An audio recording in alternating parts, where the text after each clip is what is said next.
At the moment this episode is released, the Russian invasion of Ukraine will already have gone on longer than World War I. Across both sides, the war is responsible for more than 2 million casualties, according to the Center for Strategic and International Studies. According to other wars' most reliable casualty monitors by Mediazona and the BBC, the two sides have suffered over 230,000 directly confirmed Russian deaths, more than double the combined US death toll from every American war since World War II. And that's just the confirmed count, with the true death toll expected to be far higher. With a war like the one in Ukraine, where the very future of the European continent hangs in the balance, it's logical enough to expect that if nothing else, at least the war is over when it's over. Both nations turn toward reconstruction, perhaps one day the hope of reconciliation, and the families who the conflict has left behind have the time to properly mourn the fallen. But on both sides of the Russia-Ukrainian war, the expectations for a post-war order are very different. Whether in Moscow or in Kyiv, national leaders, strategists, and commanders seem to agree. Any ceasefire that brings the war to a formal end will only provide a brief intermission before the next conflict begins. Before the war over Ukraine is truly settled, Russia and Ukraine will fight 3 wars, of which this incredibly costly exchange is only the second. According to some, the next conflict will bring about the end of either Russia or Ukraine, while according to others, it'll end in World War III. But according to all of them, the next Russia-Ukraine war is coming, and once this fight is settled, it's only a matter of time before the next one begins. One conflict, 2 wars. Now, at the outset of today's episode, we've got to admit, the claim that Russia and Ukraine are bound to fight a total of 3 wars before their business is settled is oddly specific, in a way that, understandably, might not make much sense from the outside. But to understand how Russians and Ukrainians get to that conclusion, we've got to introduce a bit of nuance, because according to this overarching theory of Russia-Ukrainian conflict, we're currently witnessing the second of those 3 wars, not the first. Instead, the first one was the one that started back in 2014, when in the aftermath of Ukraine's Euromaidan protests and the Revolution of Dignity, Russia seized and annexed the peninsula of Crimea before moving on Ukraine's eastern Donbass region. Of course, that war ended up flowing directly into the current war, and across much of the world outside Russia and Ukraine, the story of this conflict doesn't really make a distinction between one and the other. But in Moscow and in Kyiv, the distinction is actually quite important, because the lower-grade war in the Donbass created the conditions for Russia's full-scale invasion, and the invasion will create the conditions for war number 3, whenever it may take place. And we're not just splitting hairs here either. In a practical sense, the war in the Donbass couldn't have been more different than the full-scale war that came immediately afterward, and the time gap between the two, or really the lack thereof, is functionally irrelevant. Think back to the astronomical casualty counts we mentioned just a moment ago, and those were nowhere to be found in the prior conflict. Instead, over nearly 8 years of continuous fighting, the casualties of the Donbass war stand at around 14,500 killed, including Russians, Ukrainians, separatists, and civilians on all sides, and less than 60,000 wounded. This was a war that Russia fought primarily by placing its soldiers and loyalists under a distinct separatist banner and only intervening directly to stabilize the front lines and prevent a Ukrainian victory, or take international engagement. The Western world was certainly interested in a Ukrainian victory, but its involvement was nowhere close to what it's been from 2022 onward. Instead, the Donbass war was all about setting conditions.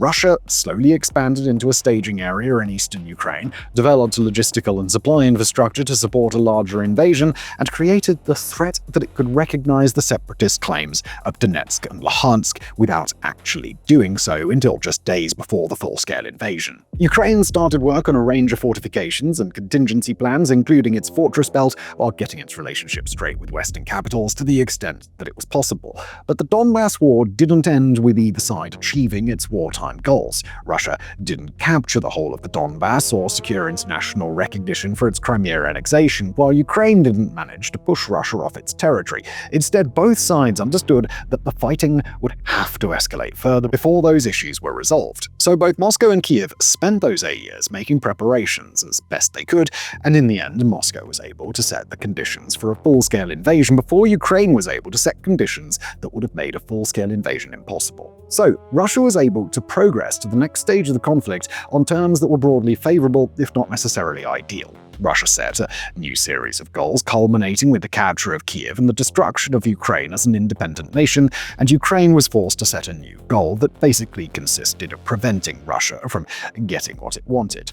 So, when we start to think about the possibility of a third war in the near future, the best place to start is by asking why. Why would Russia and Ukraine each believe that a renewed war is either in their own interests, or worse, that the other side would be so hell-bent on a renewed war that the outcome might be unavoidable? For Ukraine, this war has obviously been a horrific ordeal, but now that we're past the 4-year mark, Kiev's prospects are looking a lot better than anybody expected. The nation is going to have to take on the immense task of reconstruction, but it's going to be looking at better economic prospects than ever, not least because of its eventual entry into the European Union or the creation of a booming cutting-edge defense industry. Ukraine is forming deeper defense relationships with many of its Western partners than ever, and it's got a clear roadmap to modernize and reinforce a peacetime military. The country is on track to become less corrupt, more developed, and less ex-Soviet and more European. A better overall trajectory than Russia's by far. But even if Ukraine might have limited success in its counteroffensive before this current war concludes, it's highly unlikely to restore its pre-2014 borders. That means that despite its gaining power and influence, Ukraine will still be under Russian occupation, a deeply fundamental problem that must be addressed. Russia, meanwhile, needs war in Ukraine, or at least a war somewhere, but Ukraine is the easiest place to do it. That's because, in order to keep the nation lurching forward, Russia has shifted entirely into a war economy, where conflict and the associated economic forces are vital to stimulate the country. Nor can Russia's current leadership stomach the idea that it would give up on its war objectives, or that it would allow the rest of the world to deny its claims to Crimea and other parts of eastern Ukraine. It can't sacrifice the tremendous investments it's made in occupied Ukrainian territory, and it certainly can't allow Ukraine to bide its time, build up its military, and take back that territory at Kiev's convenience. Russia's place in the world is declining quickly, but a victory in Ukraine could still right the ship. Russia's economy is starting to crumble, but Ukraine's economic power could be the lifeline Moscow needs. In essence, Moscow depends on war with Ukraine, and it's long since destroyed all the alternative paths that it might have followed to chart a path back toward peace and stability. Neither Russia nor Ukraine can be satisfied with a ceasefire arrangement that would more or less freeze the conflict along the current line of contact, even though that's how this current war is probably going to conclude. For that reason, both sides shifted their war goals a long time ago to try and make sure that they accumulate as many strategic and tactical advantages as possible before the war ends in a ceasefire. That's because whether the ceasefire lasts a day or a decade, there are a whole range of things that Russia and Ukraine just won't be able to do during peacetime. Once the ceasefire goes into effect, neither side can capture territory or target each other's infrastructure beyond the bounds of peacetime espionage. Neither side will be able to justify compromising the lives of millions of people, forcing an entire economy into alignment around a set of wartime goals, or absorbing the sheer cost of open conflict. By nature of a ceasefire going into effect, both sides will voluntarily give up those geostrategic tools, and any progress they make afterward will be on the margins. That even includes steps like Ukraine joining NATO or Russia rebuilding its military to its pre-war strength. Seismic changes, but still well short of the change that's possible under wartime conditions. As for what that means in a practical sense, both sides have already made that clear during previous rounds of failed negotiations. Russia's refusal to allow this war to end without capturing the Donbass region, or at the very least Ukraine's fortress belt in Donetsk, isn't an accident. Russia sees those cities as the anchor point of a future fortified Ukrainian border in a world where Kiev is able to regain control. Ukraine clearly agrees, hence Kiev's supreme unwillingness to entertain any peace terms that would concede parts of the Donbass that Russia hasn't yet captured. Russia wants to impose terms that would drastically limit Ukraine's military and prevent it from joining NATO, because if Russia can't compel Ukraine to agree to those terms through the use of military force, then there's no shot that Russia could stop Ukraine through peacetime negotiations. Ukraine isn't willing to make any such concessions because, in Ukraine's view, these aren't concessions that will make a future war less likely. They're concessions that will leave Ukraine weakened in a coming war that Ukraine regards as inevitable. The next war. In most cases, when two nations not only expect to go to war, but also believe that their adversary expects to go to war, they're going to end up going to war sooner rather than later. After all, a nation that believes that future conflict is inevitable will spend their time and money gathering weapons and building up their fighting forces. In elected governments, leaders who can promise strength and strategic competence will be rewarded, while those that aren't up to the task will be brushed aside or will fail to gain a mandate. In autocracies, where a return to war is a priority or even a fundamental economic condition, the instruments of the state will be directed toward that goal, even at the expense of other national priorities or at the expense of its people. culture will shape itself around anticipation of a future conflict, and ideas of unity and national identity will be described in the language of that future conflict. It's not impossible that this kind of situation could resolve without a war, but it's a lot less likely than the alternative. That principle manifests differently on either side of this conflict, but it shows up constantly. On the Ukrainian side, President Zelensky has often framed the war in generational terms, an irreconcilable difference between the very nature of Russia and the very nature of Ukraine, and one that can either be resolved by the leaders and soldiers of today or by their children or their children's children. In his telling, there is no world in which Ukraine doesn't fight for its right to exist, for their sakes. He's directly compared Ukraine to Israel in that regard, a country that will maintain a permanent state of military readiness on the assumption that Russia will remain willing to swallow Ukraine if it ever has the opportunity. Even stronger on this issue than Zelensky, however, is the former commander-in-chief of Ukraine's armed forces and the most likely person to be Zelensky's successor, Valery Zaluzhny. As he's explained to Ukrainian and international media, he sees Ukraine's future as a long-term, direct resource competition with Russia, where Ukraine will compete with the full backing of the Western world. He openly, frequently discusses Ukraine's future in a way that simply assumes that there's another war with Russia in the future, and Ukrainians' apparent willingness to elect him in a post-war government suggests that the country is likely to operate on exactly that premise in the post-war years. In Russia, meanwhile, the idea of continued conflict with Ukraine, so long as Ukraine exists as an independent country, has almost a mystical quality to it. Take the stance of Alexander Dugin, a highly influential political philosopher who's shaped the modern Kremlin's idea of its place in the world. For decades, he's preached that Russia is on a path to create a grand Eurasian empire, but one that cannot exist unless Ukraine is reclaimed and made part of the Russian Federation first. In Dugin's mind, the current war is in an early stage in an apocalyptic battle of good and evil, and the battle for Ukraine must continue until it's won. Nor is that idea unique to him. Since 2006, for example, one of the guiding ideological works in Putin's inner circle has been a novel called The Third Empire by Mikhail Yuriev, in which an unannounced war in eastern Ukraine slowly metastasizes into an apocalyptic World War III.